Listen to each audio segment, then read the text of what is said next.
اٹھا دو پردہ، دکھا دو چہرہ، کہ نور باری حجاب میں ہے۔ میرے لیے بہت لائق احترام اور واجب محبت پیر طریقت، رہبر شریعت پروفیسر ڈاکٹر محمد مجید اللہ قادری زیدہ مجدہ کا کہ آپ نے اس ناچیز کو امام احمد رضا خان کانفرنس میں اپنے خیالات کے اظہار کا موقع دیا۔ گزشتہ برسوں میں نے اعلیٰ حضرت علیہ الرحمہ کے ترجمہ قرآن اور کولونیل پیریڈ میں دیگر مکاتب فکر کے افراد نے جو قرآن مجید کا ترجمہ کیا، کس انداز سے قرآن مجید کے یہ تراجم اس عہد میں بلاسفیمس کنٹینٹ کے لیے فیول فراہم کرتے رہے، اور اگر اس عہد میں اعلیٰ حضرت کے ترجمے پر توجہ کی جاتی، اس کی طرف کشکول لے کر بیٹھا جاتا، تو یقینی طور پر اس توہین آمیز مواد سے اجتناب کرنا ممکن تھا۔ اس پر تفصیلی گفتگو میں نے گزشتہ برسوں میں کی ہے، لیکن آج میں شیخ اکبر محی الدین ابن العربی رحمۃ اللہ تعالی علیہ اور حضرت امام احمد رضا خان بریلوی رحمۃ اللہ تعالی علیہ کے حوالے سے چند ایک گزارشات پیش کر کے اپنی بات کو مکمل کرنا چاہتا ہوں۔ تاریخ اسلام میں بہت کم شخصیات ایسی گزری ہیں جنہوں نے بیک وقت مسند افتاء و تدریس کو اور مسند ارشاد کو زینت بخشی ہے، اور بہت کم لوگ ایسے ہیں جن کے وجود مسعود میں بیک وقت علم الکلام، علم الفقہ، اصولیات اور تصوف کا حسین امتزاج پایا جاتا ہو۔ لیکن امام احمد رضا خان علیہ الرحمہ میں جو خصوصیت کے ساتھ انفرادیت پائی جاتی ہے وہ یہ ہے کہ آپ کے مبارک وجود میں اللہ تبارک و تعالی نے علم الکلام، علم الفقہ، علم التصوف اور محمد الرسول اللہ صلی اللہ علیہ وسلم کے عشق کو جمع فرما دیا، اور آپ کی شخصیت میں، آپ کی تحریر میں ہر مقام پر آپ کو عشق رسول صلی اللہ تعالی علیہ وسلم کا غلبہ دکھائی دے گا۔ اور حیرانی اس بات پر ہوتی ہے کہ آپ نے جس طرح اصول تفسیر ہو یا اصول فقہ ہو، اصول حدیث ہو یا اصول الاعتقاد ہو، ہر فن پر آپ نے جس طرح قلم اٹھایا ہے،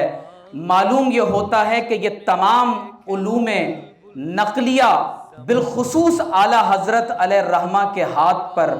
بیعت کیے ہوئے اس طرح سے موجود ہیں کہ آپ جس طرح چاہتے ہیں اپنے ارادے کے مطابق ان میں تصرف فرماتے ہیں۔ لیکن جب عشق رسول کی باری آتی ہے تو پھر امام احمد رضا خان بارگاہ مصطفیٰ میں آپ کو سر جھکائے ایسے دکھائی دیتے ہیں کہ پھر ان کا ہر فن اور ہر علم مغلوب ہو جاتا ہے اور صرف عشق مصطفیٰ غالب رہتا ہے صلی اللہ علیہ وسلم۔ فتاوی رضویہ میں جا بجا شیخ اکبر علیہ الرحمہ سے اعلیٰ حضرت نے اپنی محبت اور عقیدت کا اظہار فرمایا ہے۔ آپ اندازہ کیجئے کہ جو القابات آپ نے شیخ اکبر کے لیے لکھے ہیں، کہیں فرماتے ہیں کہ حضرت سیدی امام المکاشفین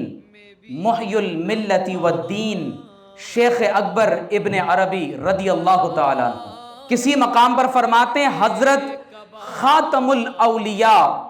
حضرت خاتم الولایت المحمدیہ فی زمانہ، یہ شیخ اکبر کی اپنی اصطلاح ہے خاتم الاولیاء، تو فرماتے ہیں حضرت خاتم الولایت المحمدیہ فی زمانہ بحر الحقائق ولسان القوم بجنانہ وبیانہ،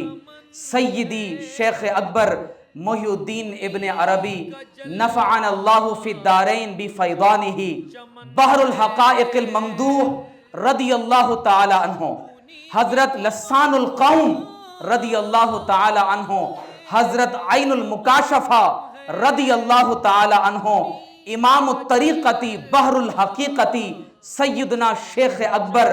امام اجل سیدی شیخ اکبر محی الدین ابن عربی قدس سرہ، آپ نے ان بڑے القابات کے ساتھ شیخ اکبر کو خطاب فرمایا ہے۔ شیخ اکبر علیہ الرحمہ کے حوالے سے میں چند ایک چیزیں فتاوی میں سے آپ کے سامنے پیش کرتا ہوں۔ اصول حدیث کا ایک مسئلہ یہ ہے کہ جب محدثین کسی حدیث کو روایت کرتے ہیں، اگرچہ وہ اپنی سند کے اعتبار سے ضعیف ہی کیوں نہ ہو، اگر اکابر مجتہدین اس حدیث سے احتجاج کر لیں، بطور دلیل اس سے استفادہ کریں اور اس پر عمل کریں، تو محدثین کا عمل، مجتہدین کا عمل اس حدیث کو تقویت پہنچا دیتا ہے۔ تو فرماتے ہیں کہ رواہ الترمذی، ایک جگہ اعلیٰ حضرت نے لکھا ہے کہ وقال هذا حدیث غریب والعمل على هذا عند اہل العلم، اور پھر فرماتے ہیں کہ قال النووی واسناده ضعیف، اور آگے فرماتے ہیں کہ فكأن الترمذی يريد تقویت الحدیث بعمل هذا العلم۔ امام نووی کے حوالے سے یہ فرما رہے ہیں کہ اگر امام ترمذی نے اس حدیث کو ضعیف کہنے کے باوجود یہ لکھا ہے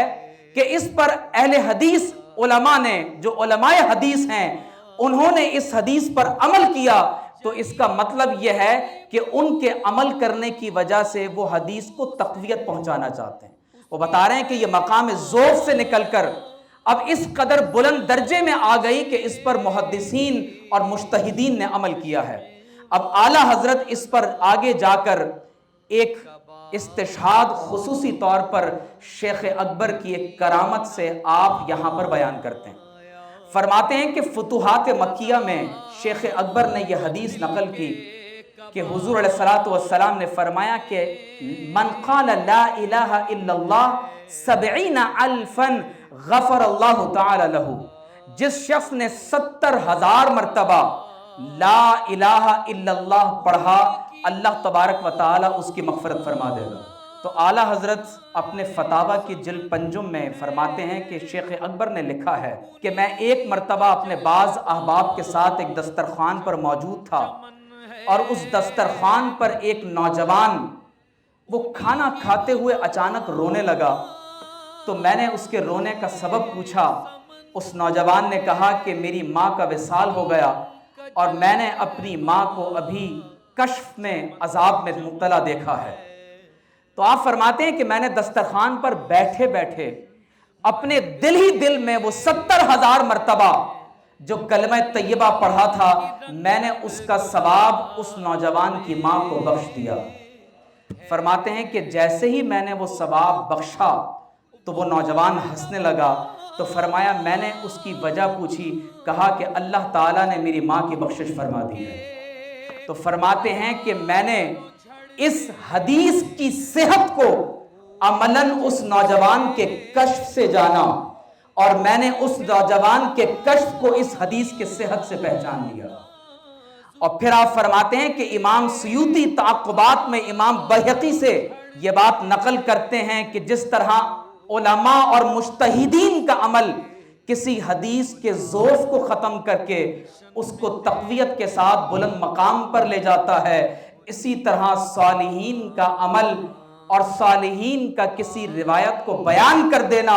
یہ بھی حدیث کے ضعف کو ختم کر دیتا ہے۔ پھر آپ دیکھیے کہ آپ نے شیخ اکبر علیہ الرحمہ کے حوالے سے جو عمومی طور پر اعتراضات کیے جاتے ہیں، اس پر ایک طویل کتاب اس ناچیز کو بھی لکھنے کا موقع ملا، اور وہ یقیناً ان بزرگوں کا ہی فیضان ہے، شیخ اکبر علیہ الرحمہ کا تصور نبوت اور عقیدہ ختم نبوت۔ تو اعلیٰ حضرت سے کسی نے فتاوی رضویہ کی جلد نمبر 15 میں ایک من گھڑت روایت لکھنے کے بعد سوال کیا کہ آپ ان کلمات کے بارے میں کیا کہتے ہیں، بہت توہین آمیز کلمات۔ تو آپ نے فرمایا یہ کلمات الہاد ہیں، اصول بتا رہے ہیں آپ کو، یہ کلمات الہاد ہیں، اور حضرت شیخ اکبر محی الدین ابن عربی رضی اللہ تعالی عنہ کی نسبت جو وہ ملعون حکایت نقل کی ہے، محض کذب و افتراء و ساختہ ابلیس لعین ہے، توحید ایمان ہے، وحدہ وجود حق ہے، اور زام اتحاد الہاد ہے۔ فرماتے ہیں کہ صوفیہ کرام تو صاحب تحقیق ہیں، اور ان کے بارے میں یہ جو کچھ بیان کیا گیا ہے یہ تدسیس ہے، یہ الحاق ہے، اور اعلیٰ حضرت علیہ رحمہ فرماتے ہیں کہ یہ شیخ اکبر محی الدین ابن عربی رحمۃ اللہ علیہ کی تصنیف میں تحریر نہیں ہو سکتی۔ اور اس کی دلیل کے طور پر آپ ان کا منہج، یہ بہت امپورٹنٹ بات ہوتی ہے کہ جب آپ کسی اصولی شخص کی کتاب کا مطالعہ کریں تو آپ اس کی میتھڈالوجی پر غور کرتے ہیں کہ وہ اپنے پرابلمز کو کس میتھڈالوجی کی بنیاد پر سالو کرتا ہے۔ تو آپ نے یہ صرف اپنی رائے کے پیش نظر نہیں فرما دیا کہ یہ الحاد ہے، تدسیس ہے، یہ الفاظ دخیل ہیں، بلکہ آپ نے باقاعدہ طور پر امام شارانی علیہ الرحمہ کی تصانیف کے تناظر میں یہ ثابت کیا ہے کہ جب امام عبد الوہاب شارانی رحمۃ اللہ علیہ نے شیخ اکبر علیہ الرحمہ کے دست مبارک کے ساتھ دستخط شدہ آپ نے فتوحات مکیہ کا خود نسخہ ملاحظہ فرمایا تو اس میں ایسی کوئی عبارت موجود نہیں تھی جہاں اہل سنت کے عقیدے کے خلاف کوئی بات تحریر کی گئی ہو۔ اور پھر اعلیٰ حضرت علیہ رحمہ نے صرف ایک دو نہیں بلکہ متعدد حوالہ جات اس حوالے سے نقل کیے اور یہ بات واضح فرمائی کہ اگر شیخ اکبر علیہ الرحمہ کی کسی کتاب میں اہل سنت کے عقیدے سے متصادم کوئی چیز ملتی ہے اور تطبیق آپ کے لیے ممکن نہ ہو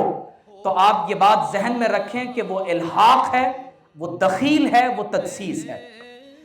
ایک مقام پر اعلیٰ حضرت شریعت اور طریقت کے بارے میں ایک سوال کیا گیا، اس قدر خوبصورت وضاحت فرمائی ہے قرآن و سنت اور اولیاء کے اقاویل کی روشنی میں۔ فرماتے ہیں کہ حضرت سیدنا شیخ اکبر فتوحات مکیہ میں فرماتے ہیں ایاک ان ترمی میزان الشرع من یدک فی العلم الرسمی، فرماتے ہیں کہ جب علم ظاہر کی بات ہوگی تو کبھی شریعت کے میزان کو، ترازو کو اپنے ہاتھ سے نہ جانے دینا، بل بادر الی العمل بکل ما حکم بہ، بلکہ آگے بڑھ کر ہمیشہ شریعت کے دامن میں پناہ لے لینا، ہر وہ بات جس کا شریعت نے تمہیں حکم دیا ہے اس پر عمل کرنا۔ فرماتے ہیں وَإِن فَهِمْتَ مِنْهُ خِلَافَ مَا يَفْهَمُهُ النَّاسِ، فرمایا اگرچہ لوگوں کی فہم، عقل اور فراست کچھ اور کہتی ہو، تمہیں ہمیشہ شریعت کے دامن میں پناہ لینی ہے۔ اور پھر آپ فرماتے ہیں کہ کبھی کبھی علم الہی مکر الہی کی صورت ہوتی ہے، کبھی اللہ تبارک و تعالی علم کو ایک آزمائش بنا دیتا ہے۔ اب اگر بندہ اس آزمائش میں شریعت کو ترک کر دے تو پھر انسان گمراہی کے رستے کو اختیار کر لیتا ہے۔ اور پھر اعلیٰ حضرت علیہ رحمہ نے شیخ اکبر علیہ رحمہ کے حوالے سے ایک بہت خوبصورت بات یہاں پر آپ نے نتیجتاً لکھی ہے۔ فرماتے ہیں کہ شریعت اور حقیقت یہ دونوں ایک ہی چشمے سے پھوٹتے ہیں۔ فرماتے ہیں شریعت کا ایک دائرہ علیہ ہے، ایک شریعت کا دائرہ سفلا ہے، ایک نچلا دائرہ ہے، ایک اعلیٰ دائرہ ہے۔ فرماتے ہیں کہ جو دائرہ سفلا ہے، نچلا دائرہ ہے، اس دائرے کا علم صرف اہل فکر رکھتے ہیں، اور جو دائرہ علیہ ہے اس کا علم اہل کشف رکھتے ہیں۔ فرماتے ہیں جس شخص کے وجود میں اللہ تعالیٰ یہ صفت جمع فرما دے کہ وہ اہل فکر بھی ہو، وہ اہل کشف بھی ہو، فرماتے ہیں وہ حکیم الزماں ہوتا ہے، اسے حکیم الزماں کہتے ہیں۔ اور فرماتے ہیں کہ وہ لوگ جو اہل فکر میں سے ہیں کیونکہ ان کی پہنچ اہل کشف تک نہیں ہوتی تو یہ ممکن ہے کہ علماء کبھی اصحاب کشف کی تردید کر دیں۔ فرماتے ہیں یہ ممکن ہے، لیکن جو اعلیٰ ترین دائرے میں کھڑا ہے وہ تو یقینی طور پر نیچے سے ہی اوپر کی طرف گیا ہے۔ تو فرماتے ہیں یہ ممکن نہیں کہ جو اہل کشف میں سے ہو وہ اہل فکر کی کسی شرعی معاملے میں تردید کر بیٹھے۔ فرماتے ہیں سبحان اللہ، اہل ظاہر اگر علوم حقیقت کو نہ سمجھیں، عذر رکھتے ہیں کہ شریعت کے دائرہ زیری میں ہیں۔ فرمایا جو مدعی ولایت ہے،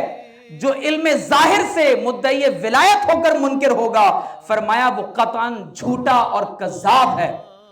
ایک پیمانہ آپ نے ایسا عطا فرما دیا کہ اگر دائرہ بالا تک کوئی پہنچتا ہے تو وہ نچلے دائرے سے ہو کر پہنچتا ہے۔ اور پھر آپ فرماتے ہیں کہ جڑ والے جو اصل میں جو جڑ میں موجود ہیں اگر وہ شاخ کی تراش خراش کریں تو اصل درخت قائم رہتا ہے، لیکن اگر بلند شاخ پر پہنچ کر کوئی جڑ کو کاٹنے کی کوشش کرے گا تو فرمایا اس صورت میں تو سب کچھ فنا ہو کر رہ جائے گا۔ تو اس خوبصورتی کے ساتھ اعلیٰ حضرت علیہ الرحمہ نے خصوصی طور پر شریعت اور طریقت کے اس دور میں تضاد کو آپ نے واضح فرمایا ہے کہ یہ تمہاری کج فہمی کے سبب ہے، ورنہ حقیقتاً شریعت اور حقیقت ایک ہی چشمے سے پھوٹنے والے دو الگ الگ سوتے ہیں۔ جب اعلیٰ حضرت سے پوچھا گیا کہ 18,000 عالم سے کیا مراد ہیں، الحمدللہ رب العالمین، اور ہمارے ہاں عالم کی بحث میں ایک طویل اس پر مباحث ہیں جو ہمارے ہاں کتب فلاسفہ میں لکھے ہوئے ہیں۔ اعلیٰ حضرت فرماتے ہیں کہ عالم 18 ہیں، عالم کل 18 ہیں، اور ہر ایک میں کثرت مخلوق کے سبب اسے 1000 سے تعبیر کیا گیا، تو اسی لیے 18 عالم کو 18,000 عالم کہا جاتا ہے۔ پھر فرماتے ہیں کہ اس میں 18 عالم کون کون سے؟ فرماتے ہیں موالید ثلاثہ، جنہیں جمادات، نباتات، حیوانات۔ فرماتے ہیں یہ موالید ثلاثہ یہ پہلے درجے کے 3 عالم ہیں، عالم نباتات، عالم جمادات، عالم حیوانات۔ پھر فرماتے ہیں 4 عناصر، آگ، ہوا، مٹی اور پانی، 7 آسمان، اور 7 آسمان کے بعد فرماتے ہیں فلک ثوابت، یہ 8واں آسمان، اور پھر فرماتے ہیں فلک اطلس، فرماتے ہیں یہ 9واں آسمان ہے، اور پھر کرسی اور عرش، اور ان 18 عالموں کے بیان کے بعد فرماتے ہیں افادہ الشیخ الاکبر محی الدین ابن العربی قدس سرہ واللہ تعالی اعلم۔ آپ ان کی دیانت دیکھ رہے ہیں کہ علوم کا ایک سمندر۔ میں آپ کو یہ بات ذاتی تجربے کی بنیاد پر کہہ رہا ہوں کہ جب شیخ اکبر علیہ الرحمہ کی کتابوں کا مطالعہ کرنے کی مجھے سعادت نصیب ہوئی، اور شیخ اکبر کی بارگاہ میں اعتکاف کرنے سے جو کچھ چیزیں نصیب ہوئیں، تو مجھے یہ اندازہ ہوا کہ ان کی فکر ہزاروں صفحات پر پھیلی ہوئی ہے، اور یہ ممکن نہیں کہ کوئی شخص صرف 1 یا 2 صفحات پڑھ کر شیخ اکبر کی فکر کا کلی ادراک کر سکے۔ لیکن میں یہ بات یقین سے کہہ سکتا ہوں کہ صرف ان 2 سطروں میں اعلیٰ حضرت نے فتوحات مکیہ کی ہزاروں صفحات کا خلاصہ آپ کو صرف ان 2 سطروں میں سمجھا دیا کہ 18,000 عالم کس طرح سے 18 عالموں کے اندر اللہ تبارک و تعالی نے بند فرمایا۔ کسی نے مسئلہ افضلیت پر اعلیٰ حضرت سے سوال کیا اور حوالہ شیخ اکبر کی کسی عبارت کا دیا کہ یہ بات تو شیخ اکبر نے بھی کہی ہے، تو آپ جواب میں فرماتے ہیں کہ یہ اہل سنت کا مذہب نہیں، یہ روافض کا مذہب ہے۔ اور پھر اس کے بعد فرماتے ہیں کہ ہر بچہ جانتا ہے کہ اہل سنت کی تمام کتب عقائد میں یہ لکھا ہے کہ افضل البشر بعد الانبیاء، اگر کوئی ذات اقدس ہے تو وہ ابو بکر صدیق رضی اللہ تعالیٰ عنہ، وَسَيُجَنَّبُهَا الْأَتْقَى الَّذِي يُؤْتِي مَالَهُ يَتَزَكَّى۔ قرآن نے صدیق اکبر کو الاتقا کہا، اور دوسرے مقام پر فرمایا ان اکرمکم عند اللہ اتقاکم، کہ تم میں اللہ کی بارگاہ میں اگر کوئی سب سے اکرم اور افضل ہے تو وہ سب سے بڑا متقی ہے۔ تو گویا کہ قرآن کی ان دونوں آیات کو جوڑ کر پڑھا جائے تو نتیجہ یہی ہے کہ اللہ کی بارگاہ میں سب سے زیادہ افضل اور اکرم ابو بکر صدیق ہے۔ اب اعلیٰ حضرت کی آپ مطالعے کی گہرائی کا مطالعہ آپ اندازہ کریں، ان کے مطالعے کی گہرائی کی کیفیت کیا ہے۔ فرماتے ہیں کہ فتوحات مکیہ پر اس شخص نے افترا جڑا ہے، اور شیخ اکبر کے صریح الفاظ یہ ہیں کہ اعلم انہ لیس فی امتی محمد صلی اللہ علیہ وسلم من ہوا افضل من ابی بکر غیر عیسیٰ علیہ السلام۔ یہ ہمارے ہاں اصول حدیث میں ایک پہلی بھی پوچھی جاتی ہے کہ اگر کہا جائے کہ حضور علیہ السلام کی امت میں بالاتفاق وہ کون ہیں جو صدیق اکبر سے بھی افضل ہیں، تو اصول حدیث میں اس کا جواب ہی دیا جاتا ہے کہ وہ حضرت سیدنا عیسیٰ بن مریم کی ذات اقدس، کیونکہ صحابی کی تعریف یہ ہے کہ جنہیں حضور علیہ السلام کی زیارت، لقاء، رفاقت، صحبت، مجالست، رویت اگر ایمان کی حالت میں نصیب ہو اور وصال بھی ایمان کی حالت میں ہو تو وہ صحابیت کے درجے پر پہنچتے ہیں۔ اور فضیلت یہ ہے کہ لا تمس النار مسلما رآنی او رآ من رآنی، اللہ نے ان کو یہ مرتبہ عطا فرمایا ہے۔ تو اصول حدیث کی کتب میں ظفر الامانی اور دیگر کتابوں میں یہ مثال دے کر بتایا گیا ہے کہ جب حضور علیہ الصلوۃ والسلام نے سفر اسرا میں کل انبیاء کی امامت فرمائی تو اقتداء میں حضرت عیسیٰ بن مریم بھی تھے۔ تو عیسیٰ علیہ السلام نے حضور علیہ السلام کی زیارت کی تو یہ زیارت انہیں صحابیت کے مرتبے کو بھی پہنچاتی ہے۔ اور اسی لیے شیخ اکبر فرماتے ہیں کہ جو ولایت محمدیہ ہے صلی اللہ علیہ وسلم، ایک ولایت عامہ ہے جو حضرت آدم علیہ السلام سے لے کر قیامت تک پھیلی ہوئی ہے، اس ولایت کی ابتدا آدم علیہ السلام سے ہے اور انتہا عیسیٰ بن مریم پر ہے۔ اور پھر فرماتے ہیں کہ جو ولایت محمدیہ ہے، اگر اللہ تبارک و تعالی نے اس کا کسی کو خاتم بنایا ہے تو وہ حضرت عیسیٰ بن مریم علیہ السلام ہیں۔ تو اعلیٰ حضرت شیخ اکبر کی اس عبارت میں یہ بیان فرما رہے ہیں کہ اگر اس پوری امت میں شیخ اکبر کے عقیدے کے مطابق بھی کوئی سب سے افضل ترین وجود بعد از انبیاء ہے تو وہ بالاتفاق حضرت سیدنا صدیق اکبر رضی اللہ تعالی عنہ کی ذات اقدس۔ اور پھر آپ اس کے بعد فرماتے ہیں کہ حضرت خاتم الولایت المحمدیہ فی زمانہ ہی، یہ جو آپ فی زمانہ ہی کہہ رہے ہیں کہ بہت بڑے عقدے کا حل ہے، کیونکہ خاتم ولایت محمدیہ مقامات سعادت و ترتیب میں شیخ اکبر نے اولیاء کے مراتب بہت خوبصورتی کے ساتھ بیان فرمائے۔ تو اس میں آپ ایک اعلان کرتے ہیں، ایک دعویٰ فرماتے ہیں کہ حضور علیہ الصلوۃ والسلام کی امت میں جو ولایت محمدیہ ہے اس کا خاتم اللہ نے مجھے بنایا۔ شیخ اکبر نے یہ بات اپنے بارے میں لکھی ہے۔ تو اس سے سوال پیدا ہوتا ہے کہ پھر امام مہدی علیہ السلام اور پھر حضور سیدنا غوث اعظم رضی اللہ تعالی عنہ، ضمناً یہ بات سمجھ لیں کہ حضرت شیخ اکبر کے والد محترم کے ہاں کوئی ولادت نہیں تھی کسی بچے کی، تو آپ کے والد ماجد غوث اعظم کے پاس گئے، آپ نے فرمایا کہ اللہ نے جو بیٹا میری پشت میں رکھا ہے وہ میں تمہیں عطا کرتا ہوں۔ جس بیٹے کی ولادت ہوئی اسے شیخ اکبر محی الدین ابن عربی کہا جاتا ہے۔ تو یہ جو اعلیٰ حضرت نے فی زمانہ ہی لکھا ہے، انہوں نے ایک بہت بڑا عقدہ حل فرمایا ہے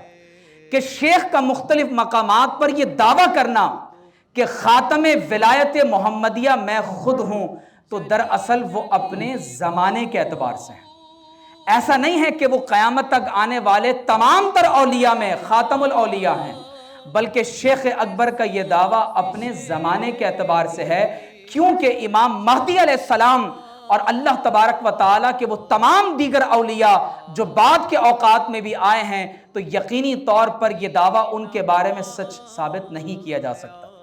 تو آپ فرماتے ہیں کہ خاتم الولایت المحمدیہ فی زمانہ بحر الحقائق لسان القوم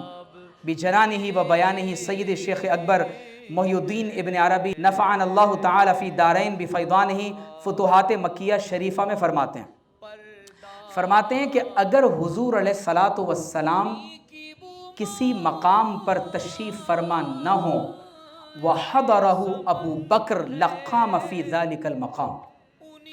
فرماتے ہیں کہ اگر کسی مقام پر تم حضور کو نہ پاؤ، تمہارے اندر کمی ہے، تم حضور کو نہ پا سکے، تو فرماتے ہیں کہ حضرہ ابو بکر، اگر تم صدیق اکبر کو اس مقام پر پالو تو اللہ نے ابو بکر کو یہ مقام دیا ہے کہ اس مقام پر صرف صدیق اکبر ہی فائز ہوں گے۔ الذی اقیم فیہ رسول اللہ صلی اللہ علیہ وسلم، کیوں؟ فرماتے ہیں لأنہ لیس ثم اعلی منہ، فرماتے ہیں اس وقت تمام صحابہ میں حضور کی امت میں صدیق اکبر سے اعلیٰ اور افضل کوئی نہیں ہے۔ اور پھر آپ فرماتے ہیں اس کی وجہ یہ ہے کہ اللہ تعالیٰ نے قرآن میں مقام نبوت کے بعد اگر کوئی مقام بیان کیا ہے تو وہ مقام صدیقیت ہے، من النبیین والصدیقین۔